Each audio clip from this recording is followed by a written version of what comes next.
Never worry about passing another nursing school exam ever again. Head over to simplenursing.com/YouTube to join for free. Now for the head-to-toe assessment, we're going to be covering all the top stuff that you might see during the clinical setting. And it might depend on your hospital or facility. So this is what's common in our field. So for the eyes, ears, nose, and throat, the biggest thing with the eyes that you're probably going to see, especially with our elderly population, glaucoma, you're going to see a cloudy eye. And now for cataracts, you'll see a blue halo on the perimeter of the eye. Now, if the patient did have cataract surgery, it's going to look like metal prongs inside the eye. Now, the other thing you might see is also liver disease patients. They're going to have jaundice in the sclera, so right on the whitening of the eye and even under the bottom of the eyelid. For cirrhosis as well as hepatitis patients. Now, moving on to the ears, when we start looking inside the ears, one of the biggest things is an earache, redness inside the ear canal upon inspection. You'll also have a diagnosis of Meniere's disease, which is basically fluid inside the ears. Just think my ears disease. You lose a little bit of balance because of the fluid in your ears. So jumping to the throat real quick, the top two things we usually see is strep throat, which are just like white splotches in the back of the throat, as well as an inflamed uvula. Now for the nose, you might see a little bit of crusties and you want to make sure to clean your patient up. But you also get dry mucous membranes, especially if patients are on long-term oxygen therapy.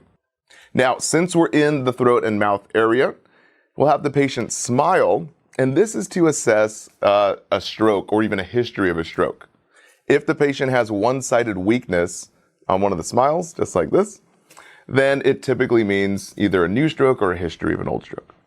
Next is the gums. So we'll have the patient smile real big, and if the gums are inflamed or even red, bleeding, typically means gingivitis. Oral thrush is a fungal infection, which is a white coating of the tongue. We typically see that when a patient is taking steroids or inhaling steroids for a respiratory issue. Now, if the tongue is red and beefy, then it typically means pernicious anemia, so a B12 deficiency.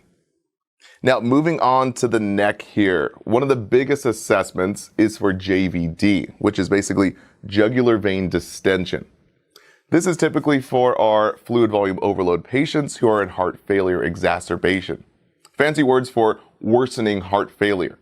So just remember, HF for heart failure, HF for heavy fluid. If your patient is reclined, it'll put a lot more pressure and have it protrude more. Now, another thing you'll find is the lymph nodes. For lymphoma, you'll see enlarged lymph nodes and painless lumps, even on the side of the armpit and the axilla, but usually in this area. Now, for thyroid, a big one is a goiter. We usually have a grapefruit-sized neck that's just protruding right here. Now, if a patient does have a history of a thyroidectomy, you'll see a surgical scar right over here. Now, the fourth thing you might see in this area is either a trach as well as even tracheal deviation, which is typically from a pneumothorax, where the entire trach gets pushed to the side. Now next, moving down to the cardiac area, and make sure to assess for murmurs, as well as big, huge, clunky pacemakers. The top 5 lung sounds to write down and know is number 1, crackles.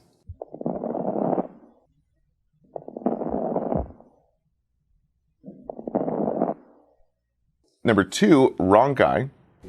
Looking to cut your study time in half? Head on over to simplenursing.com/YouTube. You can sign up for free and get access to all of this.